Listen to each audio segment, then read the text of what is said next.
Guys, kilalanin natin ang isang batang I-believer na may napakagaling na talent. Batang sakalam, Lodi pa!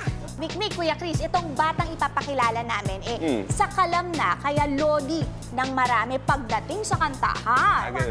Oh, let's meet our batang believable, ang The Voice Kids champion, si Nevin Garceniego.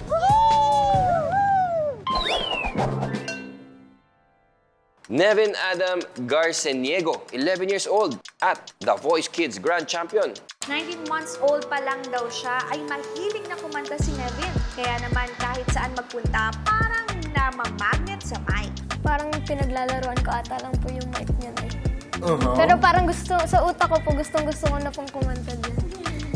At dahil galing sa pamilya ng musikero, na-influence lalo siya at maagang sumali sa singing contest. Pero bukod sa pagkanta, tulad ng maraming Gen Alpha, na ka-age niya, kumahataw din sa sayawan si Nevin.